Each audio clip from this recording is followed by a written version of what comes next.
Hi everyone, today I'm in Milan, the heart of the Italian fashion, and I'm in extremely good company with Andrea Guerra, the CEO of the Prada Group. Now, Andrea took over 3 years ago, stepped into the Prada shoes, and at that time the group has grown quarter by quarter. Miu Miu is arguably now the hottest brand in luxury, and you just bought Versace, so warm welcome. Welcome and happy you're here. Very good. Now, Prada is more than 100 years old. What's the DNA of Prada, in short? You know, Prada is a unique brand. It's Prada is a point of view. Prada is an opinion. Prada is culture. Prada is totally winded in certain cultural pillars such as art, architecture, literature, and has always an opinion. And how do you see that in the brand? You can see that in a brand in any aspect, in any location, in anything we do. There is nothing which is not thought. There is nothing which you can spot details which are out of place. There is nothing that we do by chance and not linked to a thought and to an opinion about what's going on in the society. So what's constant and what is changing in the brand? Nothing is changing. Nothing is changing. Obviously, the world is changing. The trends are changing. Fashion is changing, but the brand is always that same thing. How is fashion changing now? How is the luxury? You know, I think this industry is upside down. What does that mean? This industry has gone through a couple of decades of constant growth. Let's go to any textbook. That's not possible. That's not feasible. And I think we were all happy. And this industry has grown by 3 times, 4 times, 5 times in the last only 10, 15 years. So I think that now we have to go through a period of normalization. We have to go through a period where maybe we've been a little bit spoiled. So we have to go back to certain aspects of the business. So what's normalization? What's the new normal? I think it's the old normal. This is what we have to look for. It's not the new normal, it's the old normal. Luxury is exclusivity, is selectivity, is value, is dreams, it's experience, it's hospitality. This is what we have to do, and this is what it has always been. So how are you adapting to the new old? You know, I can tell you that there are certain things which are very visible. We have gone through a refurbishing of a huge store in Hong Kong, where we would have followed our usual logic of 1 floor for men, 1 floor for women, 1 floor for accessories. Instead, we have decided to allow one entire floor to be an apartment, to be a place which is totally dressed by our creative directors. So it's a unique spot where you can spend time, where you can have friends for dinner, for lunch, spend time for your birthday, and we're happy about that, and we're happy to offer you very special and exclusive products. And this is the old normal. Right. You talk about change. At the same time, I hear you talk about the importance of patience. Just how does patience play in? You know, I think that the winning brands are those brands where there is a constant positive tension between brand management and creative direction. And this means patience. This means listening to each other. This means debating. This means taking the proper time to take decisions on how and where the brand is going and where creativity is going. And this is long term, cannot be short term. In which brands in the world are you seeing that creative tension? I can talk about my brands, and we have it. We have it. We have long term solutions. We don't have a creative director coming in and going out. We have long term commitments. And that's the only thing that the consumer will pay in the long term. Then you can have a success here, success there, but that's short term. Talking of creativity, you started Miu Miu from scratch, right, in '93, and it's an extraordinary brand growing very, very fast. Why is it so successful? Miu Miu has. I always say Miu Miu is an inclusive brand.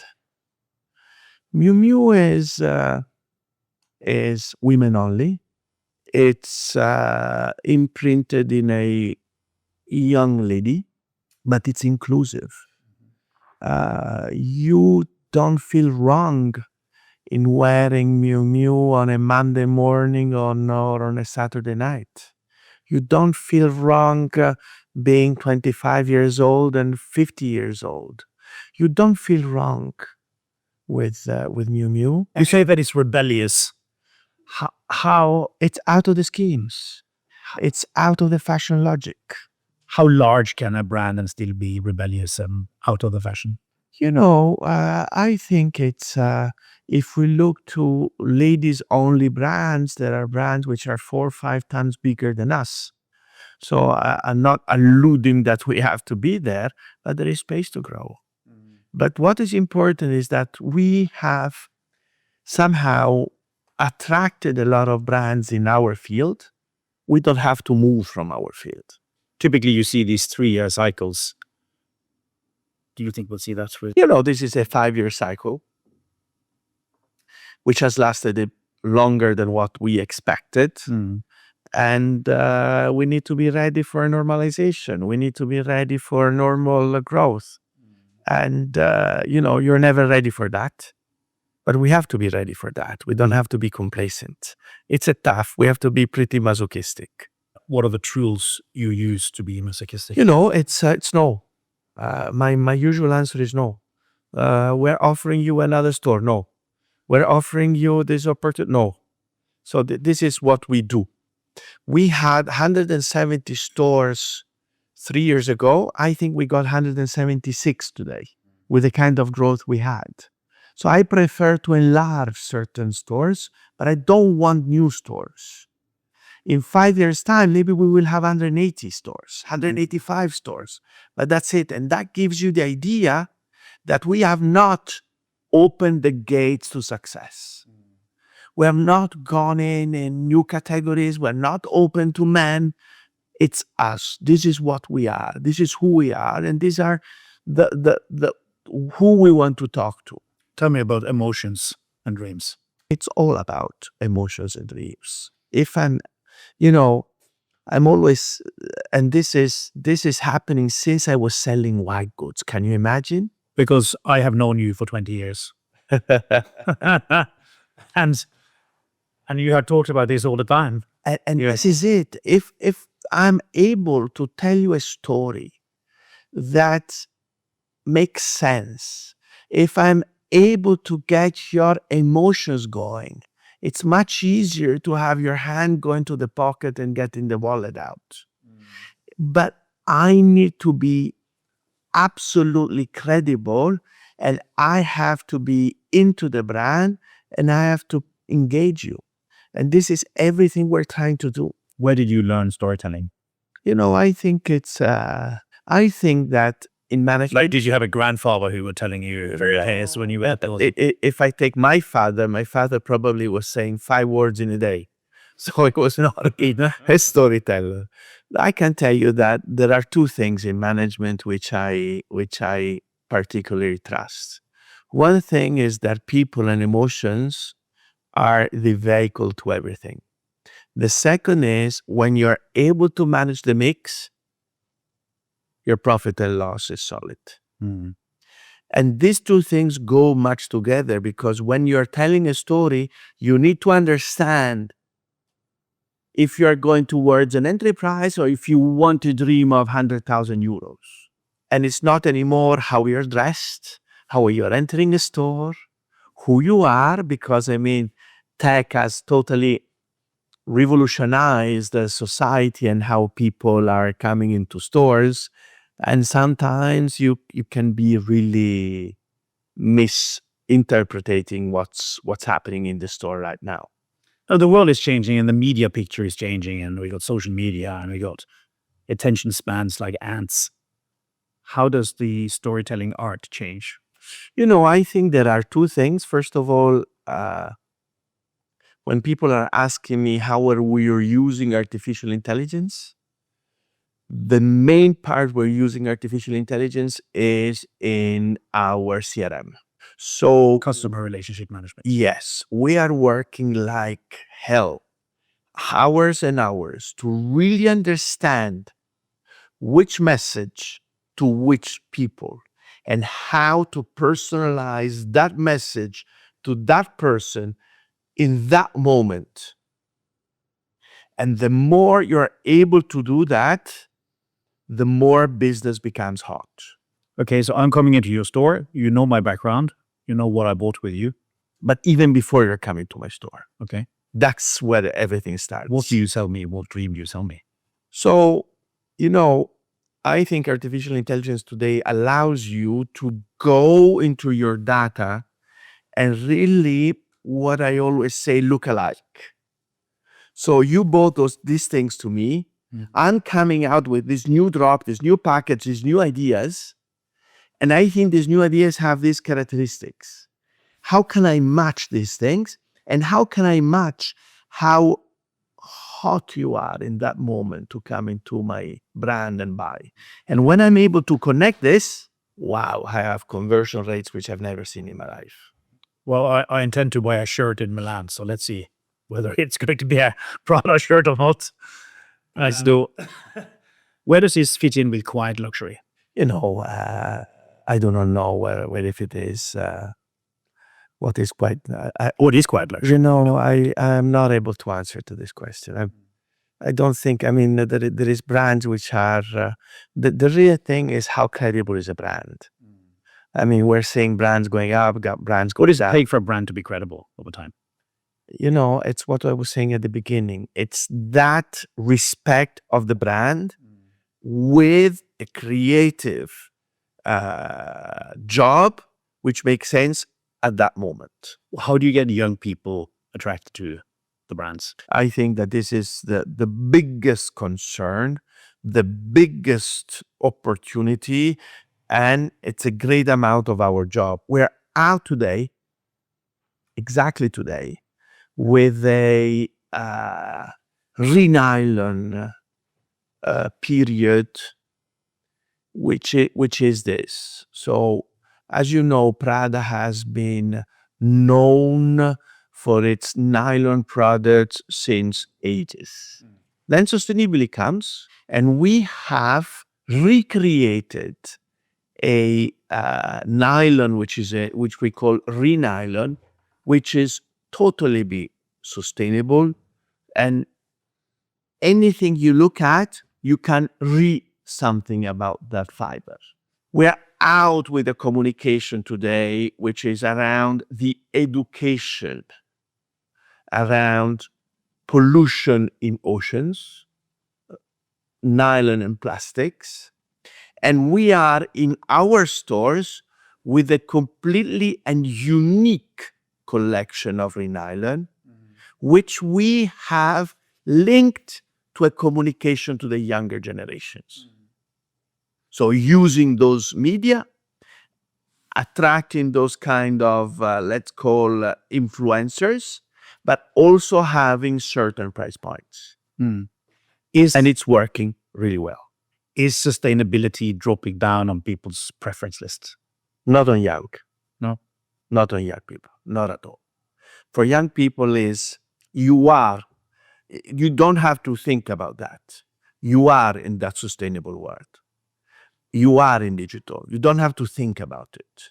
Then if we go in government and politics, maybe yes. Moving on, Versace. Iconic, has been owned by Americans for 7 years now, and you are buying it back to Italy. Why did you buy it? It's an opportunity. We were not out for acquisitions.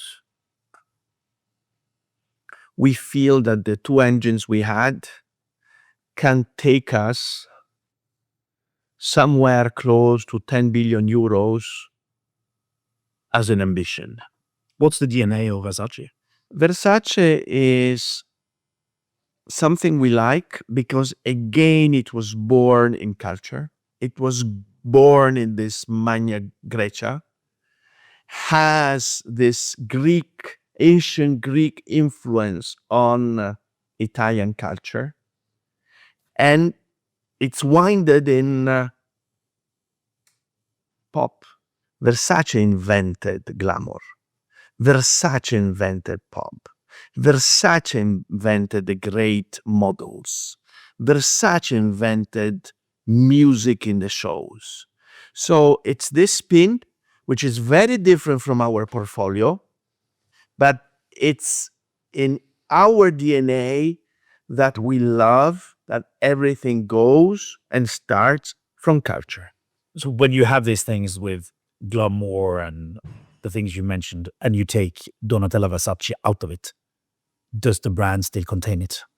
I think that this Donatella Versace is not out.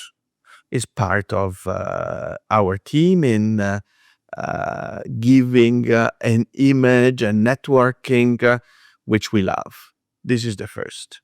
Second, I think that Versace has incredible long roots that you need to respect, that you need to keep, as I said, with that kind of tension and being proper in 2026.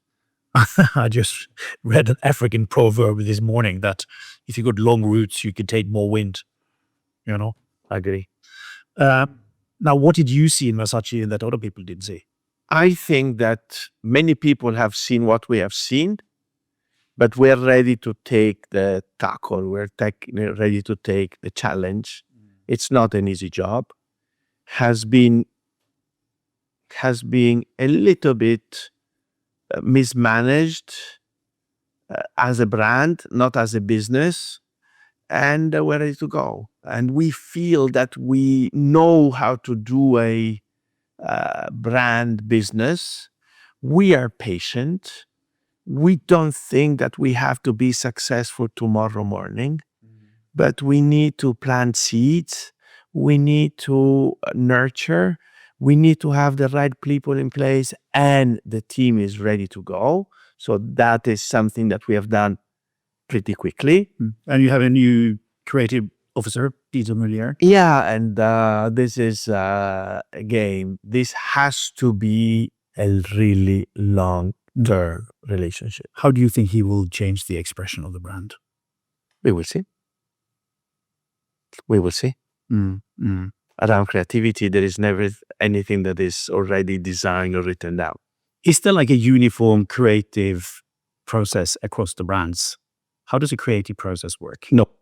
I think that there is people who are working and taking a lot of times to prepare. There are people who are impetuous last minute. There is people who are doing things and crashing them, then redoing things, and then crashing them, then redoing things, and crashing them, and finally, the last day, they have what they want. So, Are Italians more creative than other people? I wouldn't say so. But if we go statistically, for sure, since 1500, I think we have been pretty creative. Yeah, both in art and in music. You mentioned 10 billion. Why is it important for you to grow the size of the total group? You know, we have. I mean, you had a stint at the LVMH group. Are you trying to recreate the big conglomerate? Absolutely no. And the way we work, the way we are organized, it's pretty different. But we're not in a niche business. So we need some scale. And we think that on one side, being very distinctive with our brands and having a certain kind of scale allows us to protect ourselves. This is what we think. How do you think about pricing when something is hot and it's tempting to price it up? Just how do you think about it? Because I'm seeing some brands and I'm just amazed by the price points. My first answer would be I don't care. Yeah. That is, am I able to get you your heart, your passion, your dreams, your emotions somewhere? If I'm able to do that, full stop. Each one of us is spending, I don't want to say money, could be time, in so many different things we love. On a bottle of wine, I mean, let's discuss it. Or on a incredible room in front of the ocean. There are many different ways we can spend our money. And the issue is, once you talk about price, it's evident I made a mistake in whatever I'm doing in luxury. What do you mean? I mean that you should never talk about pricing, because you should be so happy that you give me your credit card without even asking what is the price. This is what we have to do. Yeah, it happens with some people, but it doesn't happen with everybody, right? Sure, and maybe this is why I'm saying all normal. Maybe this industry has gone a little bit too far out. This industry has lost one consumer out of 5 in the last 4 years, 3 years. It's a lot, eh? I mean, how are the dynamics in China changing? I don't know if they are changing. For sure, we have gone through this unbelievable evolution. Then North America stopped, consumer digested, and then we have seen a kind of new dynamics, new positive dynamics. Same thing is happening in China today. So maybe we had gone a little bit too far out, 2 years of digestions, and now we're seeing a kind of plateau and slightly positive dynamic.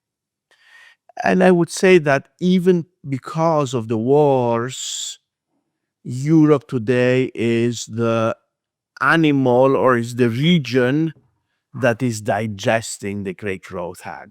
Europe is by definition a touristic market. And today, I mean, Americans are not coming because they think the war is in Europe.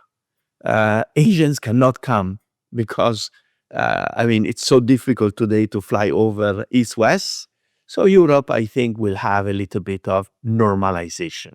Any reflections on the future of Europe? Complicated.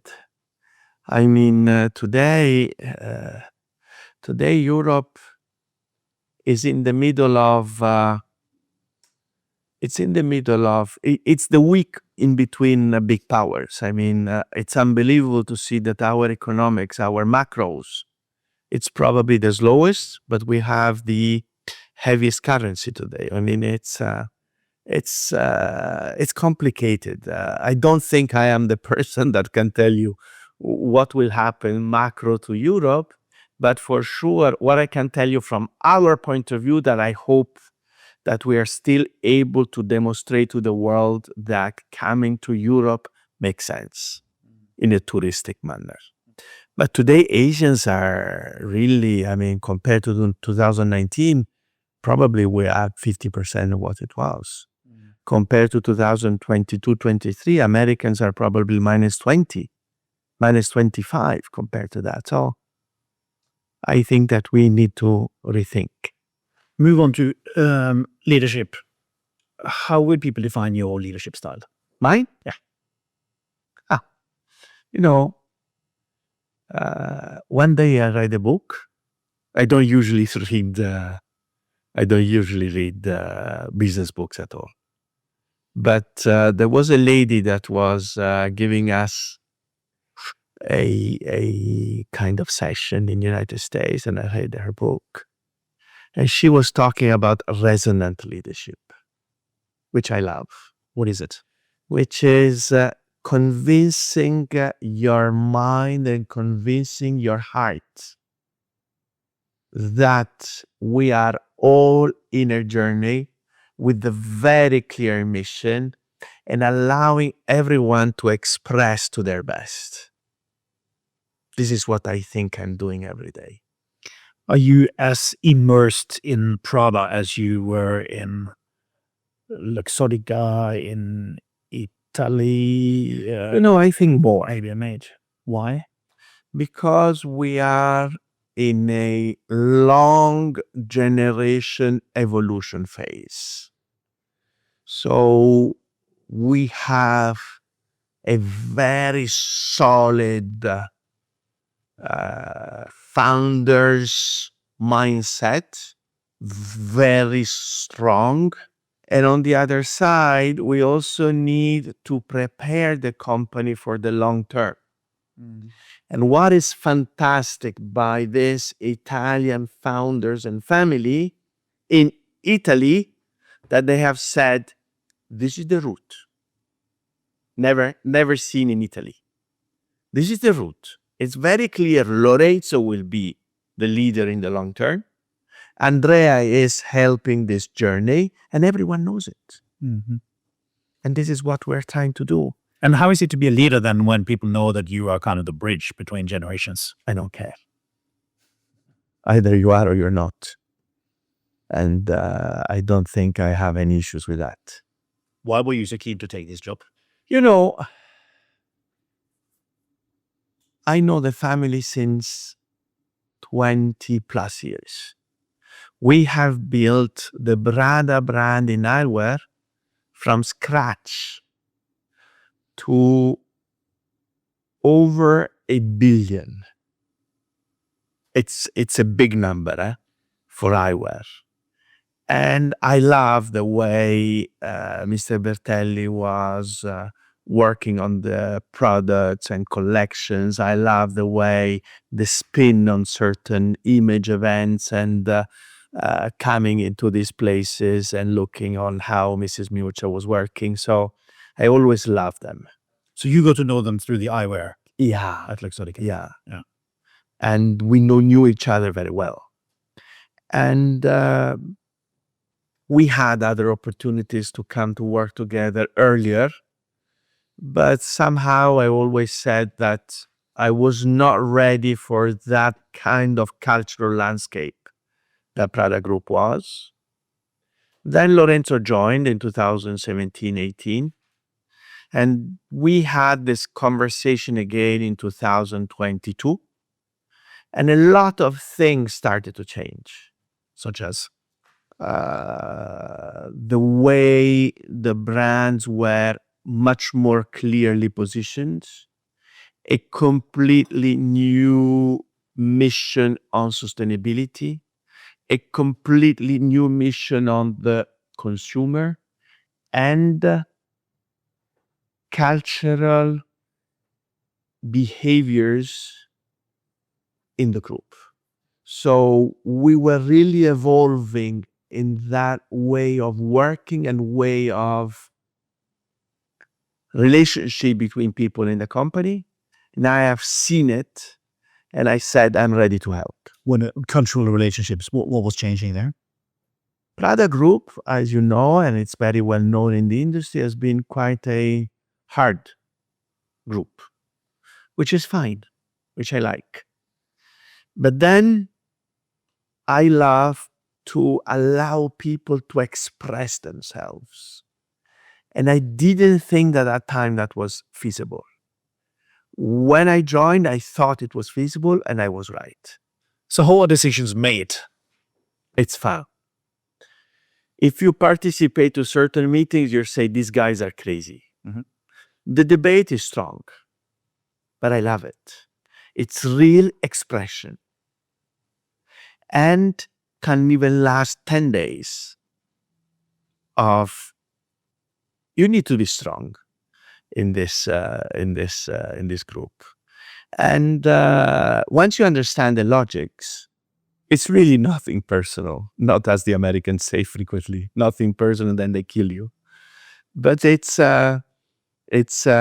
more a it's really a kind of opinion debate. Does that kind of decision making lead to better results, you think? I think so. Why?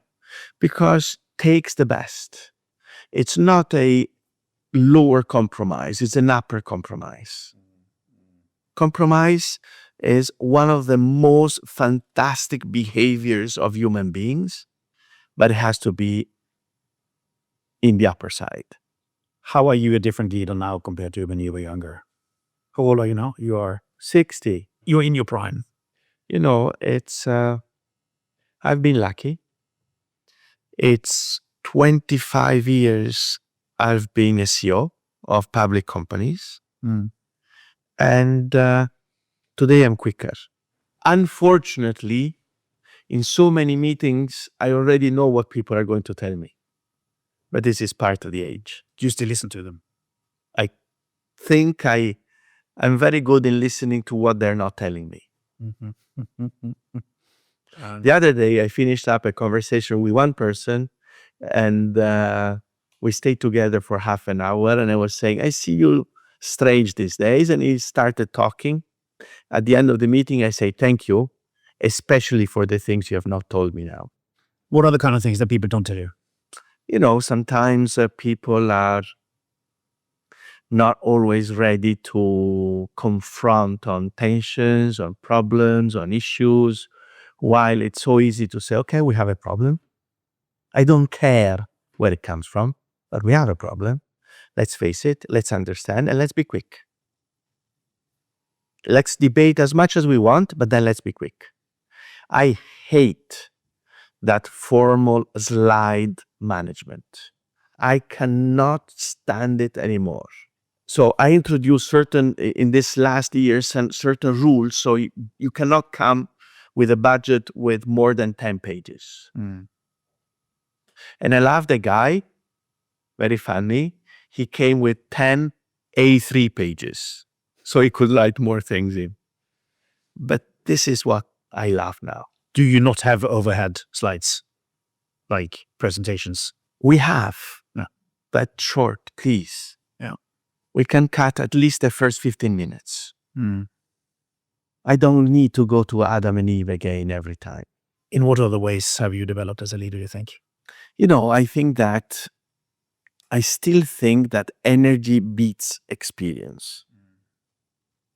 And I want to prove it every day.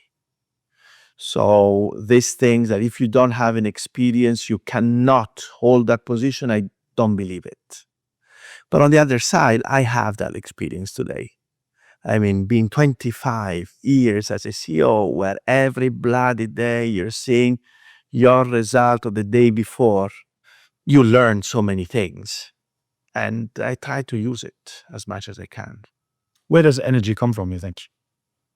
I think I'm pretty masochistic. So, we're having a great sale yesterday, and I say, oh shit, how do we comp next year? So I'm a little bit masochistic, but I do my best to celebrate. That's one of my issues. Somebody introduced me to the concept of high agency people, so people who figure out where they go and they are forceful and they use technology to get there. And it's just struck me lately how big difference there is between people who actually do things and the rest. I think that technology is there. I think that there is more technology than what we are able to use today.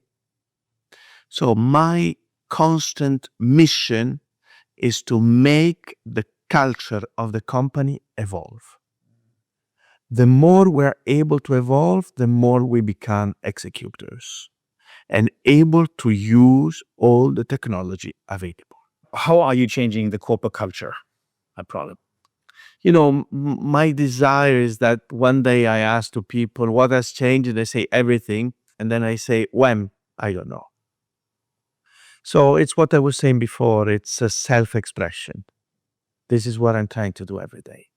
What is still to be done? Allow people to have a real power on things. Allow people to do things. Allow people to make some mistakes. Allow people to give their opinions. I love when people debate. Then I say, let's take a decision. If you're not able to take a decision, I will take a decision. This is what I love. What should we wear this summer? Prada or Miu Miu. But what kind of style? Again, Prada is one thing and Miu Miu is a different thing. With Prada, we have decided to go, we have taken a decision to go with a color.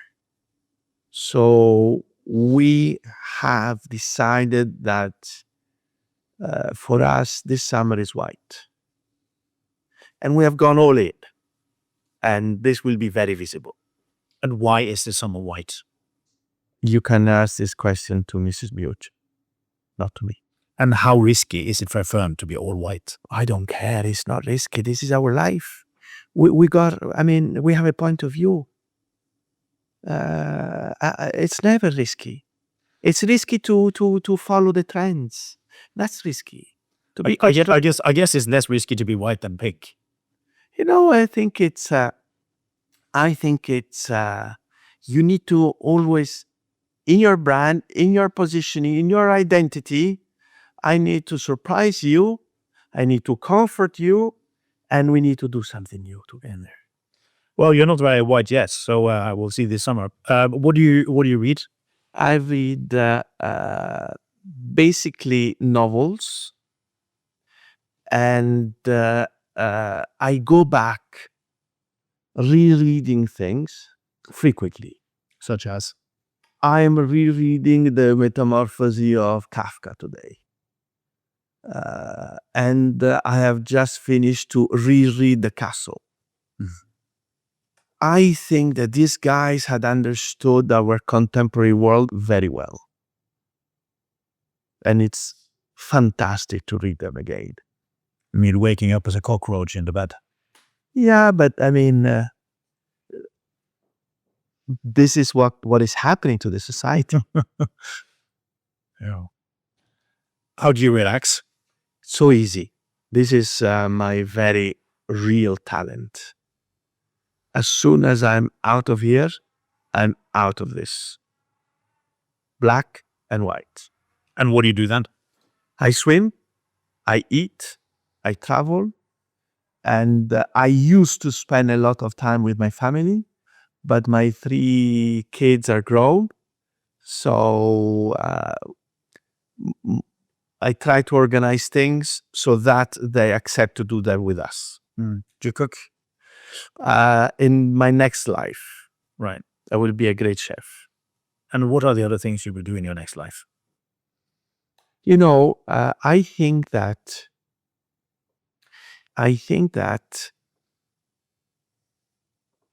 life has become much longer than before. So I think that my next life is behind the corner.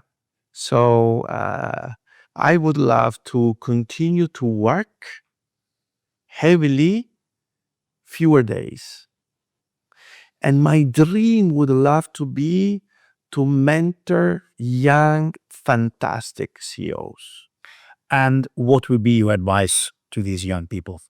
Be patient. Be patient. This generation is not patient. I love them, but they're not patient. Andrea. Grazie. Okay, thank you. Thank you.